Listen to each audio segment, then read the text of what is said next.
comme on voit, tout ça, ça englobe beaucoup plus que la robotique. Hein, donc, c'est l'économie numérique. Donc, on retrouve la robotique à droite, mais on voit que ça touche, hein, à travers tous les exemples qu'on a eu là, l'intelligence artificielle, c'est-à-dire où vous avez même des machines qui apprennent, hein, toutes seules. Donc, elles sont autonomes et elles apprennent. D'ailleurs, il y a récemment un champion alors je crois que c'était Kasparov, un joueur d'échecs qui a perdu contre un ordinateur. Voilà. Et même au jeu de Go aussi. Oui, au jeu de Go. Qui est encore plus complexe. Ah ouais. Voilà. Donc l'intelligence artificielle, où en effet on a créé des intelligences qui sont potentiellement beaucoup plus intelligentes que nous-mêmes, que les meilleurs de nous. Donc vous avez donc les objets connectés, hein, alors les biométries, hein, notamment, vous avez des capteurs dans la maison de seigneur dont je parlais, où ils ont été les premiers à mettre ces télémédecine. Ils ont aussi dans les logements des capteurs. Des capteurs, par exemple, si la personne ne se lève pas, pof, pof, pof, ça alerte qu'il y a quelque chose qui n'est pas normal. Enfin, voilà.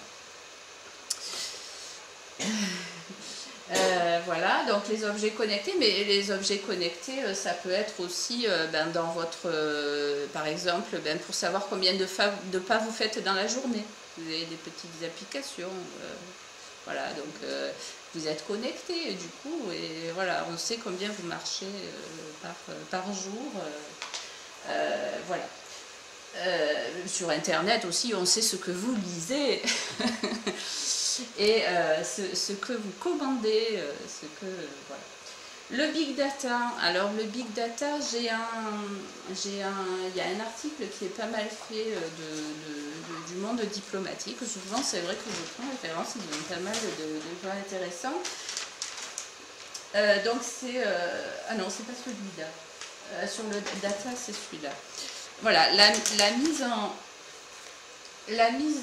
en données du monde, le déluge numérique. Donc celui-là, il date de juillet 2013, il n'est pas tout nouveau, mais qui explique en fait comment on est passé d'un système où on s'interrogeait sur le pourquoi à un système où on s'intéresse au comment. Et on brasse tout un ensemble de données, le plus de données possible, de façon à trouver des corrélations et ensuite donc donner les solutions. Donc c'est qui est un monde assez...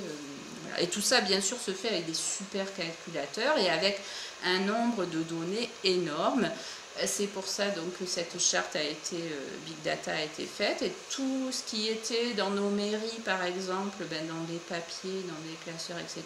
Et depuis quelques temps, tout est numérisé et tout est fiché au niveau national, y compris... Amélie, les données de santé, la Cour des comptes récemment a même reproché que ce n'était pas assez sécurisé, etc. Enfin voilà. Big Data. Alors, tout ça, j'en parlerai. Alors, j'ai mis la prochaine conférence, ce qui est vraiment dédié à l'économie numérique, j'en parlerai un peu plus précisément. Donc, bon, les objets... Oui, alors, Internet, j'en ai parlé, tout ce qui est commerce électronique, etc., e-commerce. Et puis, l'humain augmenté, qui fait aussi partie de ça, donc le transhumanisme. Donc, qui est utilisé aussi bien pour des gens qui sont handicapés, etc., que pour augmenter ses propres facultés, et notamment des projets d'améliorer sa mémoire ou son intelligence. Enfin, voilà. Il y a plein de choses au niveau des sciences cognitives qui se font à ce niveau-là pour améliorer l'espèce humaine. Je vous demander, s'il vous plaît. Je suis un petit peu étonné que vous n'ayez pas mis justement le transhumanisme au centre au niveau de l'économie numérique, parce que le transhumanisme utilise tous les outils, ce que vous avez mis autour, c'est tous les outils pour le transhumanisme. Tout à fait. Mais en fait, c'est l'économie numérique qui en fait génère ça, mais tout est en lien avec tout en fait. Hein. On voit bien vous voyez les big data, ben c'est pour l'intelligence artificielle a besoin de ça, voilà. Mais le transhumanisme c'est quelque chose de très important. Mais c'est vrai que le reste ne l'est pas moins, puis c'est un projet global. Mais je reviendrai à la fin et j'expliquerai justement en quoi toute cette myriade de nouveautés participe d'un projet commun, mais d'une idéologie et une conception du monde qui est vraiment un basculement total du sens sociétal. Voilà, alors tout ça vient d'un processus européen assez long. Hein. Alors là, j'ai pas mis tout, mais donc le premier c'est le livre blanc vers une société cognitive de 1995, donc du siècle dernier. Vous avez ensuite le protocole de Lisbonne, alors fondamental le protocole de Lisbonne, en 2000, puisque là c'est le choix de l'Union européenne de faire l'économie de la connaissance, donc cognitif, hein, connaissance, l'économie de la connaissance est la plus performante du monde. Alors c'est quoi cette économie de la connaissance? Ben, en fait, c'est ce que je disais un petit peu tout à l'heure, c'est-à-dire on désindustrialise.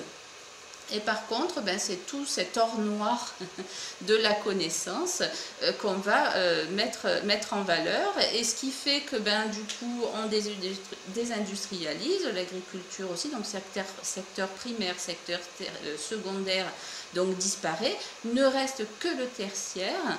Et dans le tertiaire, il n'y aura que des postes, pour la majorité des gens, la majorité des postes, ce seront des postes polyvalents et peu qualifiés.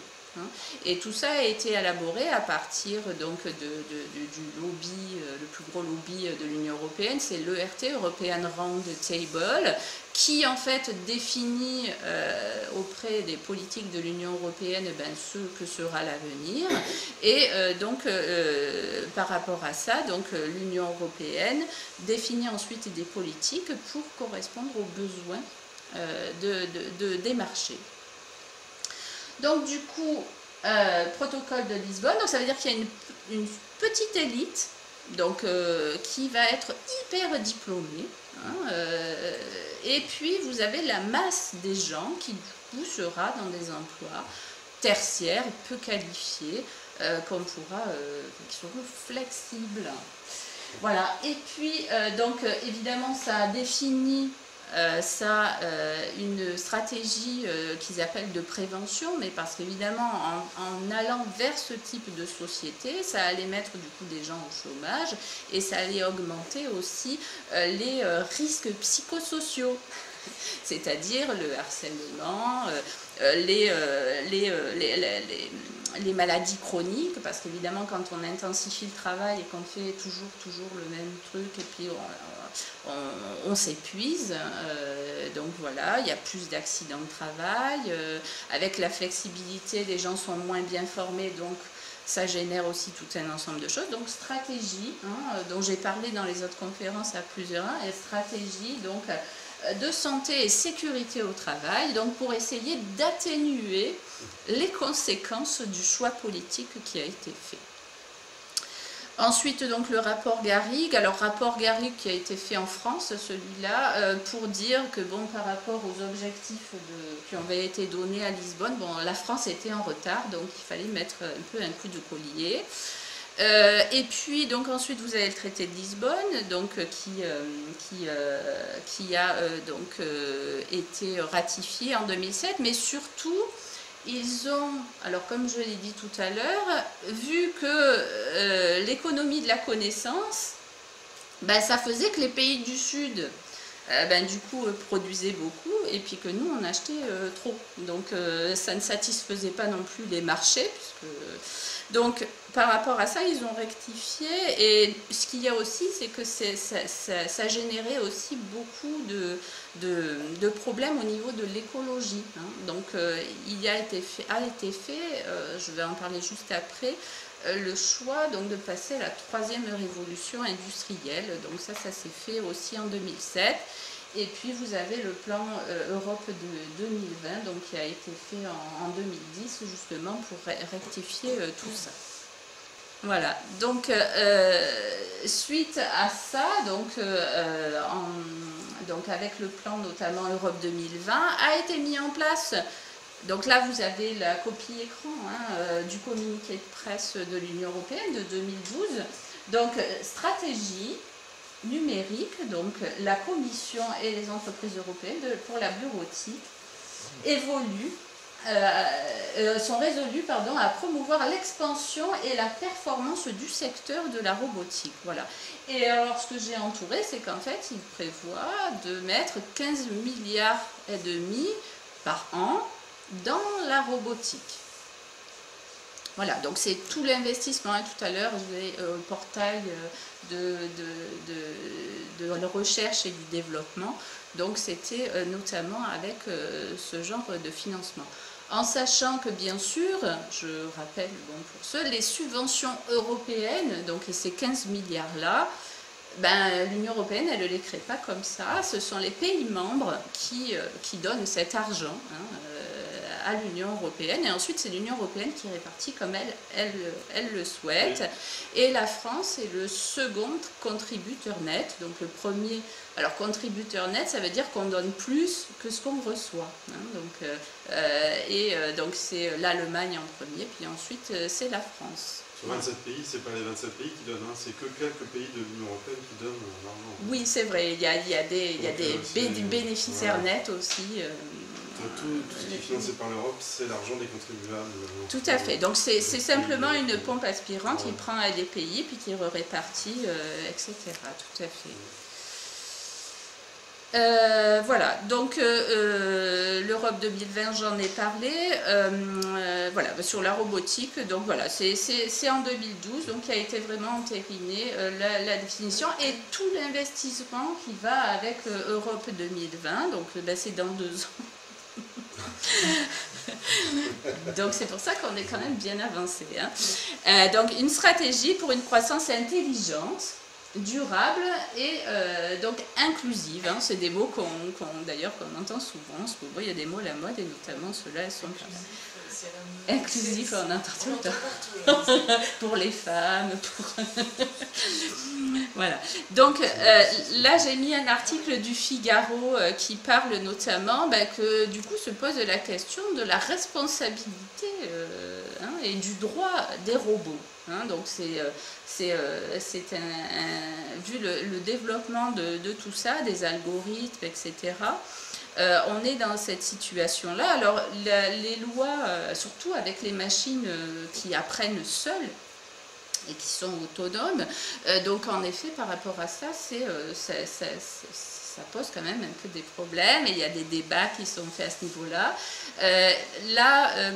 Notamment en 2016, il y a un rapport qui a été remis.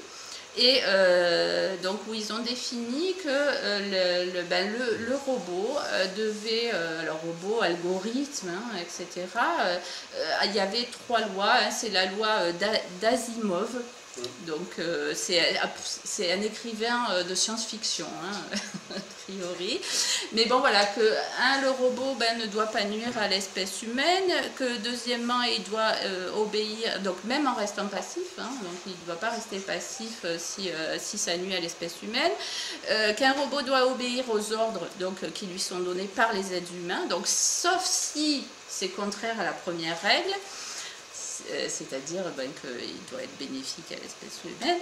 Et la 3e loi, c'est un robot doit protéger sa propre existence, mais dans la mesure où ça n'enfreint pas la 1re et la 2e loi. Voilà, donc ça c'est le cadre. Après, donc, il préconise notamment d'avoir une assurance civile, donc en cas de dommages, voilà, mais aussi une immatriculation et où on puisse se retourner contre le robot pour ça. Et ça a été entériné par le Parlement européen en 2017, donc ça a été adopté. Alors, comment ? Non, ces principes-là, hein, ce rapport-là qui a été remis, donc a été adopté en 2017 et définit aujourd'hui les règles de l'Union européenne donc sur le droit civil en robotique. Et notamment, ça a été voté par 17 personnes, non pardon, 17 pour, 2 contre et 2 abstentions, voilà. Et donc dans ces règles-là de l'Union européenne, donc ils imposent à tous les pays la libre circulation des données, donc qui est alors quelque chose d'important, donc c'est écrit tel que, je l'ai mis entre guillemets, la libre circulation des données est l'un des fondements de l'économie numérique et du développement de la robotique et de l'intelligence artificielle. Et en fait, ça constitue quelque part, je me suis rendu compte, la 5e liberté de l'Union européenne, parce qu'en fait, les principes de l'Union européenne, c'est les 4 libertés. C'est libre circulation des capitaux, donc on en a parlé tout à l'heure avec Maastricht, on délocalise, on peut mettre une usine où on veut. Libre circulation des biens, des marchandises, donc ouverture des frontières, donc avec les traités de libre-échange, non seulement au niveau de l'Union européenne, où on a supprimé les frontières, mais aussi avec le libre-échange, avec CETA, avec TAFTA, donc qui sont en cours, donc avec... donc des marchandises, des personnes, donc notamment les travailleurs détachés, dont on parle pas mal, et puis capitaux, biens, et les services aussi, donc là c'est un traité de libre-échange aussi en cours qui s'appelle TISA pour libéraliser tout ça. Donc voilà, donc libre circulation des données, ça veut dire big data, c'est-à-dire toute cette charte open data qui fait que toutes les données sont mises dans le réseau Internet. Et public, en fait. Enfin, public. C'est le principe de croisement de données. Après, bon, il y a anonymisation, enfin, il y a des règles qui peuvent être mises, mais voilà. La deuxième chose, donc, c'est aussi l'économie circulaire, donc, qui est dit tel que, donc, intégrer les principes de l'économie circulaire dans chacune des politiques de l'Union dans le domaine de la robotique. Alors, par rapport à ça, donc, le principe dont je parlais, Jeremy Rifkin, donc cette théorie-là, qui est mise en place au niveau de l'Union européenne et de la mondialisation dans son ensemble, mais là on va parler essentiellement de ça. Donc c'est la transition écologique, d'ailleurs notre ministère actuel avec M.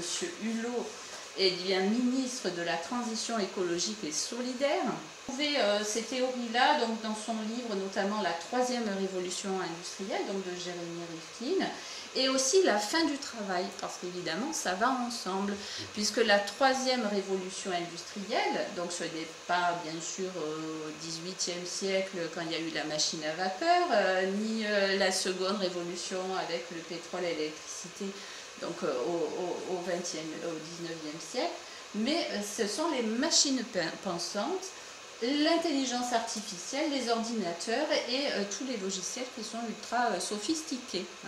Donc, évidemment que ça va avec la fin du travail. Et c'est une des thèses qui sont défendues, notamment en France, qui est relayée par Dominique Méda. Je ne sais pas s'il y en a qui connaissent, qui est une sociologue et qui est dans la lignée de la fin du travail. Et ce qui est bizarre, c'est que ça s'appelle révolution industrielle. Ça pourrait s'appeler révolution cybernétique ou voilà. Parce que ça touche à l'industrie. C'est-à-dire que... C'est bien là-dessus. Voilà, c'est ça, ce sont les marchés, en fait, ce sont les marchés et le commerce, en fait, qui se sont développés à partir de ça, et c'est pour ça qu'on l'appelle la 3e révolution, parce qu'en fait, c'est pas forcément pour les peuples, mais c'est pour augmenter la productivité, la compétitivité, et tout ça, voilà. Et à chaque fois, vous avez en effet... la disparition aussi d'emplois, la modification aussi qui a des impacts sur les sociétés humaines. Ça crée à l'heure Parce que la plupart des gens pensent que c'est bien si c'est une révolution industrielle. Ça crée un leurre. Non, Ça alors, colle pas avec la fin du alors travail c'est dans bien la l'industrie. révolution industrielle, bien que ça a un mauvais effet. Mais alors la transition écologique, c'est super. Mais c'est pareil. Pardon, on va voir justement où est alors je ne sais pas s'il y a des fans de Monsieur Hulot dans le coin ou des compteurs Linky, mais voilà, on y est. Hein. Vous avez ici justement donc un grid, ce qu'on appelle le grid. Alors il faut savoir que Grenoble est le pôle fondamental de cette technologie-là. Donc Jérémy Rifkin avec sa transition écologique notamment et sur la transition au niveau de l'énergie, donc c'est pour un réseau intelligent. Et donc l'objectif c'est en effet par transmission que chaque unité en décentralisé complètement s'envoie des données et fournissent de l'électricité et en reçoivent, etc., etc. Avec notamment des compteurs intelligents, Gaspard ou Linky, donc les compteurs Linky qui ont quasiment autant donné votre consommation d'électricité. Voilà. Alors ça va aussi avec les imprimantes 3D, tout un ensemble de choses. Cette transition écologique part du principe qu'en fait ce sont les gens qui produisent eux-mêmes les choses chez eux avec leur imprimante 3D, qu'ils fournissent eux-mêmes l'électricité, voilà, c'est extrêmement décentralisé. Je ne sais pas s'il y en a qui sont spécialistes, peut-être à la fin. S'il y en a qui connaissent un peu ce domaine-là, ils pourront peut-être expliquer un petit peu plus. En tout cas, par rapport à ça, notamment sur les compteurs Linky, il y a quand même pas mal de gens qui résistent, mais j'en parlerai tout à l'heure justement sur les nuisances. Alors, les technologies intelligentes, donc on a les compteurs Linky. Donc l'objectif de l'Union européenne, c'est qu'il y ait 80% des foyers en Union européenne qui soient dotés d'ici 2020, il leur reste encore 2 ans. Voilà. Ensuite, vous avez tout ce qui est véhicules électriques. Notamment, la France donne aux mairies des subventions pour mettre des bornes électriques, etc. Vous avez d'ailleurs tout un ensemble de résistances aussi. On voyait là aujourd'hui le patron de PSA qui disait que ce monde était fou. Parce qu'en fait, l'État lui demande à investir dans les voitures électriques et il se dit, mais dans 30 ans, qu'est-ce qu'on fera de toutes ces batteries électriques qui polluent, etc., etc., etc. Donc, voilà. C'est vrai que la pollution, mais j'y reviens après, de tout ça, est masquée. Les smart cities, donc les smart cities, c'est les villes intelligentes, donc ces villes où en effet vous avez, il y a quelque part plus d'espace public, tout est privé, tout est privatisé. C'est en fait comme un grand mall à l'américaine, c'est-à-dire des espaces, des zones commerciales qui sont quasiment privées d'habitation et qui sont là pour le plaisir et la consommation. Vous avez notamment le grand projet Europa City qui sera au sud, je crois, de Paris, au nord de Paris. Ouais. Et voilà, qui seront des partenariats publics-privés pour faire tout ça. Et donc où en effet vous aurez des cartes pour sans conducteur, télésurveillance, enfin, etc., etc. Il y a un documentaire Arte, si ça vous intéresse, qui s'appelle Mainmise sur la ville, qui est extrêmement intéressant parce que ces smart cities sont déjà en place dans le nord de l'Europe ou ailleurs et on a déjà une visibilité de ce que ça peut générer au niveau des populations. Au niveau des technologies intelligentes, donc les machines pensantes, les puces RFID, donc je les détaille juste après parce que c'est super, donc les paiements sans contact, la biométrie, hein, donc avec l'iris, avec digital, etc. Donc les fichiers à partir de ça aussi, hein, les fichiers biométriques.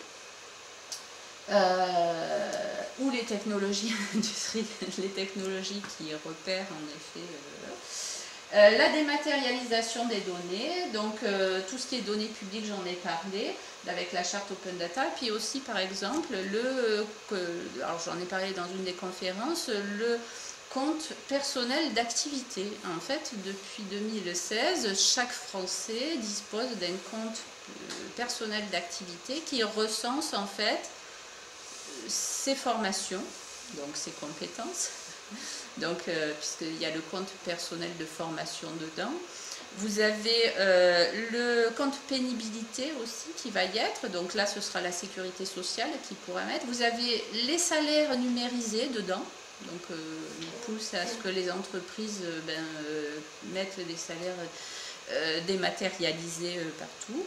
Et puis, ah oui, même pour les bénévoles, donc il y a un contrat bénévolat, c'est-à-dire que même après la retraite, il y aura aussi donc les associations qui devront mettre les activités de leurs bénévoles. Et est-ce qu'il y avait quelqu'un qui savait ici, à part ceux qui sont venus à mes conférences, est-ce qu'il y avait quelqu'un qui connaissait ce compte personnel d'activité? Voilà, personne. Et alors, pour les enfants, sachez que c'est pire. J'ai su par rapport à ça, c'est qu'il y a un fichier national numérique qui a été créé alors en 2009, moi je n'étais pas au courant, non, avant 2007, donc base élève, donc qui répertorie déjà des informations importantes sur l'art. Mais là, depuis, donc toujours pareil en 2016, le livret scolaire unique numérique, le LSUN, un monde qui fait rêver, et en fait dedans est répertorié les compétences scolaires des enfants. Voilà, donc avec les évaluations qui ne sont plus des notes parce que c'est pas par rapport à un savoir, mais maintenant c'est par rapport à des compétences. Et il y a réellement une gestion de ce niveau-là. Voilà, mais je rentrerai pas plus loin. J'ai parlé plus précisément dans ma conférence de décembre sur justement la flexi-sécurité. Et à savoir que ce livret scolaire unique numérique, il y a une passerelle vers le compte personnel d'activité, une passerelle orientation, donc qui fait que les données scolaires passent dans le compte personnel d'activité. Mais en fait, ce compte-là, c'est pas vous qui le remplissez. Aujourd'hui, c'est nous qui faisons notre CV. Hein. Et ben là, non. Là, c'est les employeurs qui mettent la fiche, votre fiche de salaire, les organismes de formation, les centres de bilan de compétences, Pôle emploi, etc., qui peuvent aller voir ce que vous avez fait, votre parcours. Vous avez notamment sur un site qui s'appelle data.gouv.fr, donc qui est le site dédié à ça et qui explique comment enfin vous allez pouvoir avoir accès aux données publiques. Voilà. Alors, j'ai dit, j'en parlais plus précisément, la puce RFID, donc Radio Frequency Identification. Alors j'ai un petit film, mais alors je vais peut-être pas avoir le temps de le passer sur la puce RFID. Bon, ça dure pas très longtemps, ça dure 2 minutes. Je mets. C'était un petit reportage de iTélé qui avait été fait pour ça. Et donc il parlait d'une entreprise belge qui avait mis en place donc des puces pour ses salariés dans le cadre du volontariat. C'est en Belgique, mais bon, déjà on voit que les médias commencent à en parler et en effet sous le volontariat, souvent on fait c'est comme le travail le dimanche, hein, le volontariat. On sait très bien que quand on a la pression et puis qu'on ne veut pas être licencié ou autre, le volontariat, on n'est pas trop stigmatisé en effet. On n'a pas forcément trop le choix, quoi. Voilà, donc... Alors j'ai vu aussi que chez Sanofi, tout le personnel avait un badge pour les géolocaliser, mais alors c'était anonymé. C'était pour savoir quelles étaient les salles qui étaient utilisées, pas utilisées, enfin, voilà. Parce qu'en effet, ça sert à plein de choses, les puces. Donc au niveau de la protection de la vie privée et des données personnelles, donc sur l'informatique, c'est bien sûr les CNIL qui sont responsables de ça, donc les Commissions nationales informatique et liberté. Donc il y a des CNIL européennes. Et puis donc là la CNIL française, donc c'est un avis qu'on peut trouver sur internet. Donc il parle donc des puces RFID en disant que c'est pas seulement bien sûr les objets, parce que c'est essentiellement les objets. Par exemple, dans les produits que vous achetez, vous avez des puces RFID dedans, qui sont passives, mais qui font sonner quand vous passez le portail, etc., enfin, le portique. Et il est prévu qu'elles soient en effet intelligentes et qu'elles préviennent aussi quand par exemple elles sont pas rangées au bon endroit, tout un ensemble de choses. Elles ne sont pas que passives. Et donc celles qui sont actives, elles émettent en plus des ondes. Voilà, donc permet d'identifier et localiser donc, des objets ou des personnes. Dans ce cadre-là, elles sont utilisées donc, en gestion des stocks, en logistique, dans les transports, les paiements, le pointage aussi, éventuellement des salariés. Alors elles sont quasiment invisibles et elles le seront de plus en plus, parce que maintenant, c'est pas parler, mais une des technologies, c'est les nanotechnologies maintenant qui sont vraiment... D'ailleurs, j'avais vu l'ancien président de la CNIL qui avait fait qui est sur le net, ça me fait penser, et il avait démissionné, et il avait dit d'ici 2030, plus personne ne saura jamais s'il a été enregistré ou vu. Parce que tout se miniaturise à une telle vitesse avec ces nanotechnologies qu'en effet, même il y a des poussières intelligentes, etc. Voilà, et la possibilité de les lire à distance. Donc, du coup, ça peut être invisible et puis les autres peuvent le lire. Mais en effet, vous avez des pirates qui peuvent copier, alors je n'ai pas les termes exacts, je ne suis pas du métier, mais qui peuvent copier les codes et puis ensuite en refaire. Et puis pour rentrer par exemple dans une entreprise ou autre, comme ils montrent, qu'ils peuvent... voilà. Ou pour le paiement aussi. D'ailleurs, pour les cartes bleues et le paiement sans contact, on en a parlé, qu'en effet, il pouvait y avoir des vols comme ça de ces codes identifiés. Avec même comment ça s'appelle, des pochettes pour empêcher que... voilà. La possibilité donc de tracer les individus dans tous leurs actes aussi. Ça dépend, tout dépend ce qu'on fait. Et notamment, vous parliez des vaches qui avaient des puces, un puçage, et où en effet on peut y mettre même des médicaments, des choses comme ça, ou en tout cas qui transmettent donc en principe des taux d'insuline, des taux de certaines substances internes, à l'insu même de la personne. Et là, vous avez un courrier international, donc les espions à la maison, donc, qui parle de tous ces objets connectés, les aspirateurs, les robots, les sextoys, qui sont connectés. C'est donc dans les recoins les plus intimes, comme on peut dire, de votre vie, voilà. Et qui explique donc comment, par rapport à ça, les gens ne se rendent pas du tout compte qu'en effet, mais même avec vos cartes fidélité, on sait ce que vous mangez, etc. Quand vous marchez, donc les assureurs, évidemment, ils savent très bien que si vous achetez beaucoup de packs de bière et de packs de whisky, voilà, votre espérance de vie sera peut-être moindre que quelqu'un qui mange du bio. Il est de quand celui-là? Alors celui-là, il est de janvier 2017, 4 janvier 2017. Voilà. Et donc voilà, c'est assez intéressant. C'est vrai et moi j'ai appris plein de choses. Alors je m'en souviens plus forcément, mais des trucs que je pensais pas que ça existait.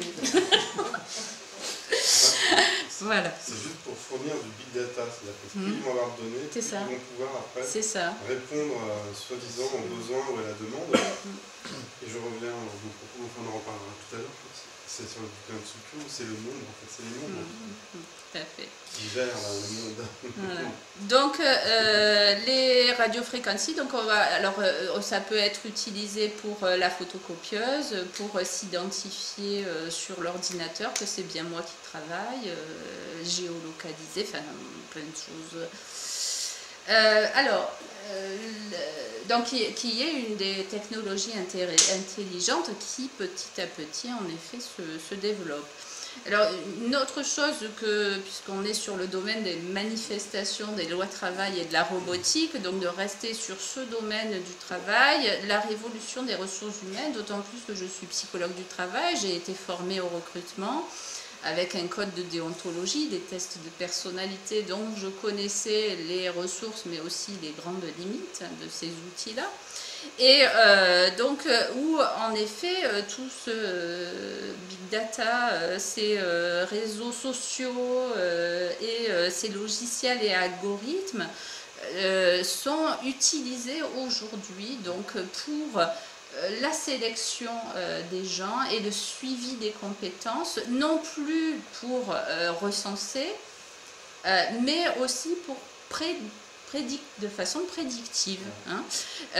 Vous avez, par exemple, si on croise des données sur les salaires des autres entreprises et puis de la personne avec son échelon, son niveau de compétence par rapport aux formations qu'il a fait, on sait que il va trouver mieux ailleurs ou qu'il y a un chasseur de tête qui va venir le chercher. Donc, je vais lui proposer une augmentation de salaire. C'est l'exemple qu'il donne. Cet exemple-là, il est top. Voilà. Mais on peut utiliser des croisements de données pour faire des choses qui sont beaucoup moins honorables, on va dire, que d'augmenter le salaire. Donc, par rapport à l'âge, par rapport à tout un ensemble de choses qui sont faites. Donc notamment il parlait d'un logiciel, je ne me souviens plus le nom, mais bon voilà, il y a des entreprises qui sont spécialisées dans ces logiciels SIRH, donc système d'information en ressources humaines. Alors donc il y a de la chasse de tête aussi informatisée, donc à partir de ces datas, donc en effet il leur faut beaucoup de data, il leur faut beaucoup de données pour que ce soit plus efficace. La sélection donc par data, alors par exemple pour les candidatures spontanées, par exemple, je sais pas, donner l'exemple de d'IKEA et McDo, reçoivent un nombre de candidatures spontanées énorme, ça leur fait perdre un temps énorme, donc en fait sur leur site ils ont mis donc un formulaire avec un petit test, voilà, et qui leur permet d'évacuer des gens, de faire un pré-tri de 20% je crois, etc. Mais, alors, et c'est ça qui m'a... c'est qu'en fait, les tests de personnalité sont remplacés par l'analyse des tweets. À partir de 10 tweets, ils sont capables de définir une personnalité. Et ça, alors, j'ai bondi sur ma chaise quand j'ai vu ça. C'est un site très sérieux de ressources humaines, j'ai vérifié quand même. Voilà, donc on est sur des choses assez terrifiantes, qui ne respectent pas du tout la dignité. Alors c'est vrai que les gens tweetent ou sur Facebook ou sur LinkedIn via Déo, ils mettent des informations qui sont publiques, mais les tweets c'est pas forcément dans ce cadre-là, et ils sont pas toujours conscients que derrière il y a cette utilisation-là. Voilà, et puis vous avez par rapport à ça, donc alors il faut savoir que comme pour tout à l'heure, tout ça vient des pays anglo-saxons, hein. Là-bas c'est très courant apparemment, et c'est même très bien. Par exemple il y a la carte, ils appellent ça la carte des connaissances, où les gens remplissent leurs compétences, tout ça.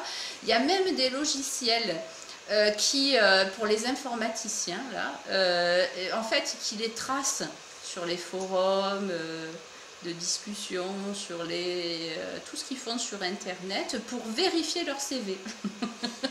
leur niveau de compétence. Voilà, donc ce qu'il en est par rapport à ça. Alors évidemment, ça supprime aussi des emplois de directeurs, peut-être pas directeurs, mais de recruteurs, de robotisation aussi de la fonction RH. Voilà, et donc apparemment en Belgique, aux Pays-Bas aussi, ils utiliseraient ce type de choses. Voilà, alors la CNIL, bon, tout à l'heure j'en ai parlé au niveau des puces RFID, simplement pour finir sur ça. Donc elle met, enfin, ils sont en grand débat et discussion sur justement ce que je disais, c'est-à-dire ces machines auto-apprenantes qui en effet sont autonomes et les enjeux éthiques qu'il y a derrière, justement par rapport au respect de la dignité et comment l'homme peut garder la main, parce qu'on en est vraiment à ce niveau-là, comment on peut faire pour garder la main par rapport à ces machines qui sont autonomes et qui apprennent toutes seules dès aujourd'hui. Voilà, donc c'est un débat qui est en cours et c'est bien qu'il soit là, si on n'est pas au courant. Et voilà.